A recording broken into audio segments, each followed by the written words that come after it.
CIET-NCERT द्वारा प्रस्तुत है कला पर आधारित कक्षा 6 की हिंदी की ध्वनि पाठ्य पुस्तक कृति। पृष्ठ 97, अध्याय 14, संचलन में सामंजस्य। भारत में पारंपरिक नृत्यों की एक समृद्ध परंपरा है। इसमें प्रत्येक प्रदेश की विविध सांस्कृतिक धरोहर की जड़ें अत्यंत गहरी हैं। ये नृत्य केवल संचलन की अभिव्यक्ति नहीं है। ये नृत्य कहानियां, भावनाओं और आध्यात्मिकता को व्यक्त करने का एक सशक्त माध्यम है। एक पारंपरिक नृत्य शास्त्रीय नृत्य या लोक नृत्य हो सकता है। हमारी संस्कृति में विभिन्न प्रकार के नृत्य अलग अलग सुगंध फैलाते हैं और ये सभी अनूठे हैं। हमारे पास असंख्य वाद्य यंत्र, संपदाएं, वेशभूषाएं, भाषाएं और सांस्कृतिक मान्यताएं हैं जो लोगों के अनेक समूहों द्वारा प्रस्तुत की जाती हैं। ऐसे पारंपरिक नृत्य हमारे राष्ट्र, सामाजिक और नैतिक अखंडता को ऊपर उठाते हैं। अब नृत्य की समृद्ध संस्कृति को सुरक्षित और संरक्षित करना आपका दायित्व है। गतिविधि 1, हमारे पारंपरिक नृत्य। अपने क्षेत्र का कोई भी पारंपरिक नृत्य और उससे संबंधित गीत चुनें। अपने क्षेत्र में प्रयुक्त मुख्य वाद्य यंत्रों के साथ एक लय में नृत्य कीजिए। पृष्ठ के दाईं तरफ नीचे की ओर कलाकारों का बिहू नृत्य करते हुए एक चित्र है। पृष्ठ 98, उदाहरण 1, असम के बिहू नृत्य में ढोल नामक एक वाद्य यंत्र और भैंस के सींग से बना एक अनोखा सुशिर वाद्य यंत्र पेपा का उपयोग किया जाता है। उदाहरण 2, गुजरात के सिद्दी धमाल नृत्य में अवनद्ध वाद्यों का प्रयोग किया जाता है। यहाँ पर गुजरात के सिद्दी धमाल के नृत्य का एक चित्र है। क्या आप प्रदर्शन के लिए तैयार हैं? बस कुछ क्षण की प्रतीक्षा और करें। क्या आपने इस बात पर चर्चा की है कि आपके नृत्य में कौन सी सामग्री, यदि कोई हो, जैसे बर्तन, छड़ी, अंगूठियां आदि का उपयोग किया जाना चाहिए? क्या आपके पास उस विशेष नृत्य की वेशभूषा के बारे में कोई विचार है जिसकी आप प्रस्तुति करने जा रहे हैं? भारत के सभी नृत्य हमारी सांस्कृतिक विरासत से जुड़े हुए हैं। नृत्य में केवल गति, ताल और संगीत सम्मिलित नहीं है, अपितु इसमें वेशभूषा, सहायक सामग्री, सौंदर्य प्रसाधन और मंच सज्जा भी सम्मिलित होती हैं। गतिविधि 2, नृत्य हेतु आभूषण और सामग्री बनाना। नृत्य के लिए आवश्यक वेशभूषा के विषय में अपने संबंधित समूह से चर्चा कीजिए। इसे गत्ता, रंगीन कागज, सजावटी रिबन आदि का उपयोग करके स्वयं बनाने का प्रयास कीजिए। उदाहरण, नृत्य आभूषण जैसे गले का हार, सिर पर मुकुट या पगड़ी, हनुमान का मुखौटा, रानी का मुकुट आदि। यहाँ पर दाईं तरफ कान की बाली, हार, घुंघरू और मांग टीके का चित्र है। पृष्ठ 99, गतिविधि 3, यहाँ अपनी रुचि के आभूषण या सहायक सामग्री का चित्र बनाएं या इसके मॉडल बनाएं। इन्हें कागज, कार्डबोर्ड, कपड़े आदि का उपयोग करके बनाने का प्रयास कीजिए। यहाँ पर एक रिक्त स्थान दिया गया है। पृष्ठ 100, गतिविधि 4, प्रदर्शन स्थल का ज्ञान। कक्षा में इन विषयों पर चर्चा कीजिए। प्रदर्शन में बिना बाधा डाले मंच पर आवश्यक साज सामान रखना, ऐसे परिधान की संरचना अर्थात डिजाइन करना जो नृत्य करने अर्थात हाथ और पैर उठाने, कूदने, उछलने आदि में सुविधाजनक हों। मंच के दोनों ओर से प्रवेश और निकास। रंगमंच अनुभाग में मंच संरचना देखें। विभिन्न नृत्य शैलियों में भिन्न भिन्न सामग्रियों से मंच को अलंकृत किया जाता है। अद्भुत, बहुत सुंदर। आशा करते हैं अब आप सभी को नृत्य के प्रत्येक तत्व से संबंधित सभी जानकारियां प्राप्त हो गई हैं। अभी तक आपने छोटे छोटे समूहों में कार्य किया है। आगे चलकर कक्षा के सभी सदस्य एक साथ मिलकर एक बड़े समूह के रूप में काम करेंगे। अब आप कुछ नया अन्वेषित करने जा रहे हैं। इस पृष्ठ के बाईं तरफ जाल के साथ नृत्य करते हुए एक चित्र है और उसके नीचे एक कार्यक्रम में संगीतकारों का प्रस्तुति देते हुए एक चित्र भी है। नृत्य नाट्य।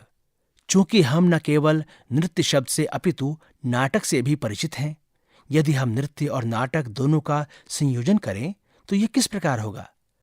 नृत्य नाटक या नाट्य रचनात्मक अभिव्यक्ति का एक रूप है जहां प्रतिभागी नृत्य को एक माध्यम के रूप में उपयोग करके एक कहानी कहते हैं या एक संदेश देते हैं, जिसमें गाने और संगीत के साथ सामान्यतया पैरों, शरीर और हस्त मुद्राओं का उपयोग होता है। पृष्ठ के दाहिनी तरफ नीचे यहां पर बच्चों का नृत्य नाटिका करते हुए एक चित्र बना है। पृष्ठ 101। नृत्य नाटक में समन्वय, अभिव्यक्ति और कलाकारों के बीच सहयोग की आवश्यकता होती है। समन्वय, यहां पर समन्वय करते हुए कुछ कलाकारों का चित्र है। अभिव्यक्ति, यहां पर एक कलाकार का अभिव्यक्ति देते हुए एक चित्र है। कलाकारों के बीच सहयोग, नृत्य नाटक संचलन और अभिनय कला के माध्यम से एक कथा प्रस्तुत करता है। नृत्य नाटक विभिन्न विषयों, संस्कृतियों या ऐतिहासिक घटनाओं से प्रेरित हो सकते हैं, जो कलात्मक अन्वेषण के लिए एक समृद्ध और विधिक मंच प्रदान करते हैं। यहाँ पर नृत्य नाटक संचलन करते हुए कुछ कलाकारों का चित्र है। पृष्ठ 102। गतिविधि 5। प्रकृति की कहानी साझा करना। प्रकृति, पर्यावरण या स्वतंत्रता आंदोलन से संबंधित कोई ऐसी कहानी ढूंढें जो समाज को नैतिकता का संदेश देती हो और उस पर परिचर्चा कीजिए।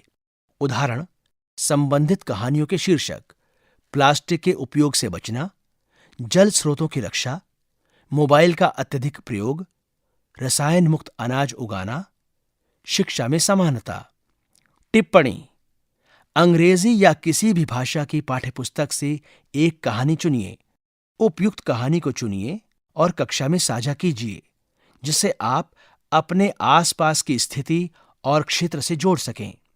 किसी लिखित प्रामाणिक कथा को पटकथा कहते हैं, जिसमें नृत्य नाटक, नाट्य के प्रदर्शन या प्रस्तुति के लिए संवाद, गीत, वाक्यांश, क्रियाएं और निर्देश सम्मिलित होते हैं।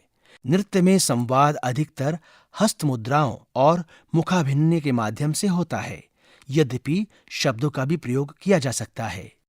सोचिए, चर्चा कीजिए, लिखिए। किसी चयनित कहानी या कविता के लिए पटकथा लिखने का प्रयास कीजिए और नाट्य बनाने के लिए एक दूसरे के साथ विचार साझा कीजिए। पटकथा लिखते समय हस्त मुद्राओं, पात्रों, वेशभूषा, रंगमंच की सामग्री और मंच की आवश्यकताओं और संवाद पर ध्यान दें। इस गतिविधि में आप कहानी के सभी पात्रों को जीवन दे रहे हैं। नाट्य प्रदर्शन के लिए हाथ और शरीर की मुद्राओं का अभ्यास कीजिए। मुख, चरण, चाल, हस्त मुद्रा के तत्वों का कविता में संकलन करें और इनका अभ्यास करें। बोल या सोल्लू केट्टू जैसे त, क, धी, मी और सरगम अर्थात संगीत कक्षा में सीखा गया का उपयोग करके लयबद्ध प्रारूप के साथ नृत्य की पहचान कीजिए जो नाट्य में सम्मिलित हैं। मुख के भावों का अभ्यास कीजिए जो नाट्य का प्रमुख तत्व है। नाट्य के व्यवस्थित परिणाम के लिए आप सभी को मिलकर काम करना होगा। पृष्ठ 103। गतिविधि 6। नृत्य संरचना और नाट्य प्रदर्शन। कक्षा में सभी एकत्र होकर एक समूह में मनन चिंतन करके नाट्य की संरचना कीजिए, जिसमें संवाद, लयबद्ध संगीत, नृत्य की लय और संचलन सम्मिलित हों। नृत्य कोरियोग्राफी के इस चरण में हमें सामग्री, वेशभूषा, आभूषण, मंच सजावट आदि पर ध्यान देने की आवश्यकता है। मंच पर प्रदर्शन करते समय सामग्रियों के साथ अभ्यास कीजिए। आप ये सहजता के साथ कर सकते हैं। एक बार संरचना पूरी हो जाने के बाद अब अभ्यास करने का समय आ गया है। अभ्यास, अभ्यास, अभ्यास। अभ्यास सफलता की कुंजी है। नाट्य के अभ्यास के बाद अब बारी है मंच पर पूर्व अभ्यास करने की। बहुत अच्छा। अपना नाटक अपनी कक्षा या दूसरे स्थानों पर जाकर दर्शकों के सामने प्रस्तुत कीजिए। इस पृष्ठ पर 2 चित्र हैं। पहले चित्र में कुछ बच्चे नृत्य संरचना कर रहे हैं और एक अन्य चित्र में बच्चे नाट्य प्रदर्शन कर रहे हैं। अध्याय 14 समाप्त। अभी आप सुन रहे थे कक्षा 6 की हिंदी की ध्वनि पाठ्य पुस्तक कृति। वाचन स्वर प्रवीण शर्मा, ध्वनियांकन मंजू कुमारी, निर्माण सहयोग अरशद अहमद, निर्देशन तथा निर्माण विमलेश चौधरी। यह ध्वनि पुस्तक CIET NCERT नई दिल्ली भारत द्वारा प्रस्तुत की गई।